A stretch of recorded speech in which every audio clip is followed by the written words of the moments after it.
Hey everybody, this is George Flinn, and we're live here. It was been a really hot day in Memphis, Tennessee. Like when I got in the car read 103. I know it was sitting out, and then as I had the car moving, it went down to 100. So it was pretty good, pretty hot day, but I enjoyed it because I knew I was getting to come here and work with you, or you work with me.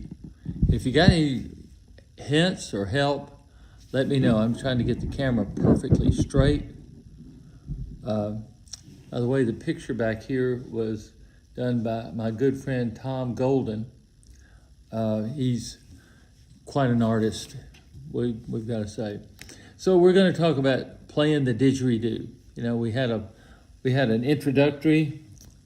And here's the didgeridoo. It's a long tube, and it's got decorations on it, and it's got a mouthpiece and a bell at the bottom.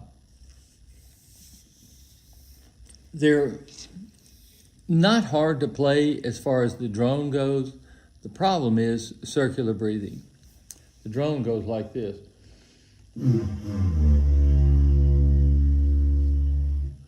So that's a drone. But circular breathing is a totally different animal. So people say, well, they can play the didgeridoo. Well, they might be able to play the drone, but anybody that can play the didgeridoo, they hold the note. And by holding the note, you do something called circular breathing. Now, I know all the theory, and a lot of people know the theory. You can read up or watch a video on the theory, but doing it and knowing the theory are two different things.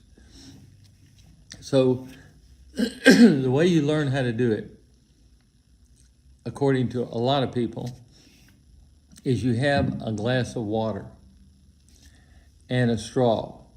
Now you can have a small straw, you can have a big straw, you can have a glass of water or a bottle of water. Now I prefer a bottle of water and a small straw, but we're going to try the different combinations. The bottle of water, the only reason you use it is when you blow bubbles. You're going to be blowing bubbles in this. And when you blow bubbles, if you're using a wide mouth bottle, you can splash out.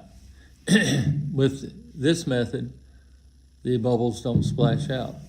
The water doesn't splash out.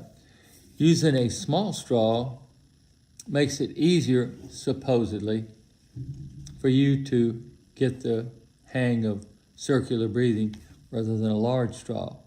The small straw allows you to have a little more back pressure. Now, here's the way you do it. You have air in your cheeks, and when you can try it with me, but you put air in your cheeks and then you breathe in and out through your nose. It's as simple as the first step.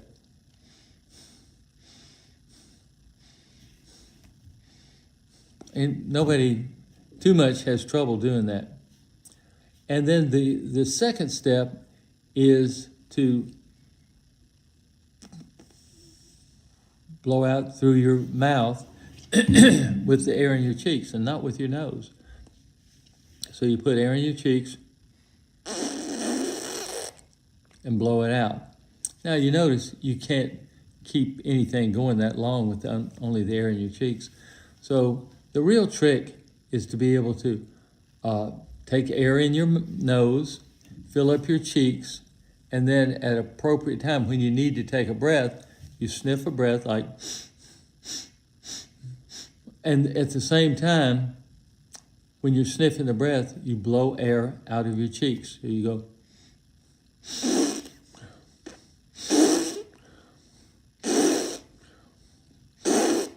Now, you can do that.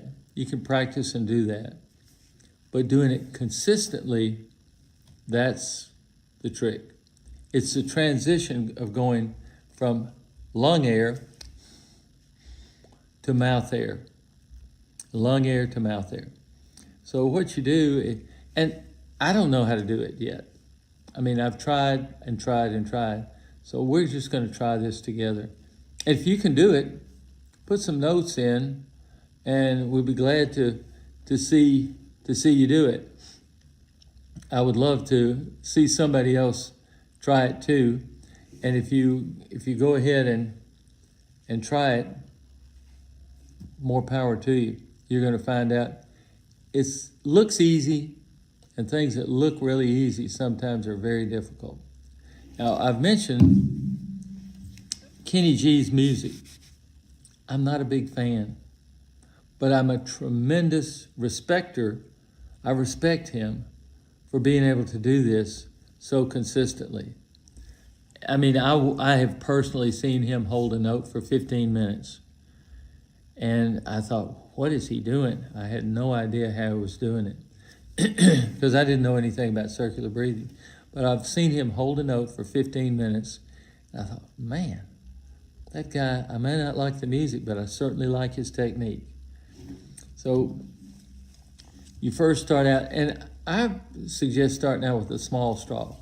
People online will say start out with a straw, then pinch the straw so that you get some back pressure. Well, just why not start out with a small straw?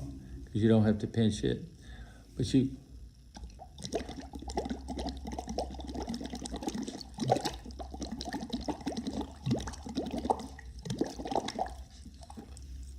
that's the general technique, but you've got to practice, as you know, the old the old joke about the guy in New York getting in a cab saying, how do you get to Carnegie Hall? And the cab driver says, practice. You know, that's a joke, lame joke, but we're going to try it in the bottle so it doesn't splash out.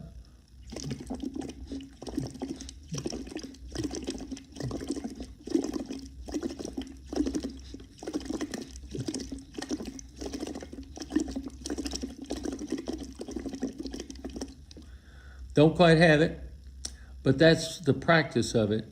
And I'm going to at least practice this all week, and next time when I come back, I will have practiced it a week, and I may not be able to do it yet, but if you try it, you know, you don't have to you have to have a bottle or a glass of water and a straw. You can try with a big straw and pinch it or however you want to do it, but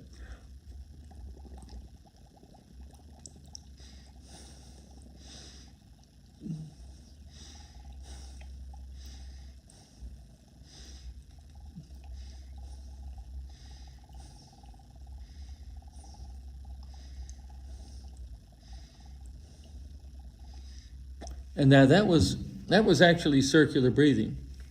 I've done it a couple of times before, but this was one of the first. And the way I did it, pinch the straw. The more you pinch the straw, the easier it is to do the circular breathing. Let me try it one more time.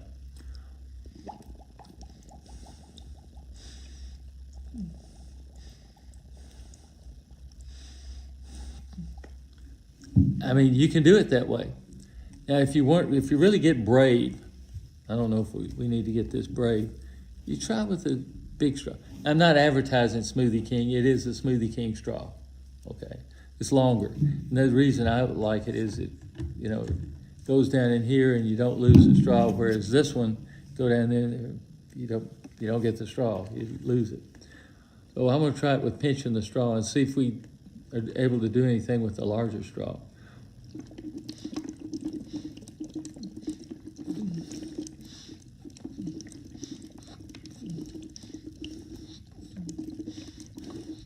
It actually does work. Now, you're supposed to practice this over and over and over and really get good at it before you decide to, take the didgeridoo. I'm going to play a drum. I'll guarantee you this will not work because I've done circular breathing a couple of times. This will not work. But I'll just remind myself that I can play a drone. The drone, you don't have as much back pressure as you do with the straw. I mean, it's just physics. You have this straw, you have this big thing. And the way you do it, you don't just blow into it. You purse your lips and you make this sound, or I'll show you. And then you can hear it find its resonant tone, and it'll go into a nice drone.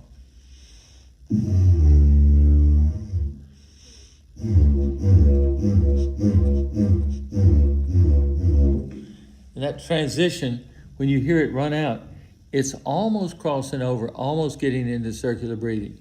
But I think this is going to be the way to practice.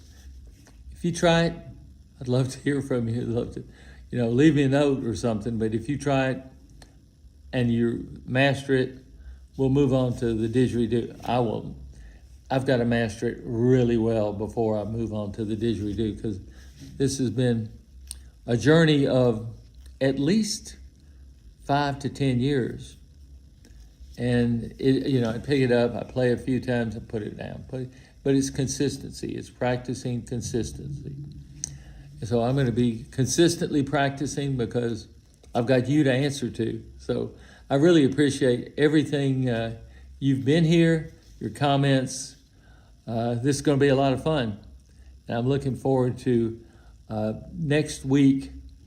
We're going to have everything bubbles. Right here, right now. Thank you. I'm George Flinn. Thank you for being here with me.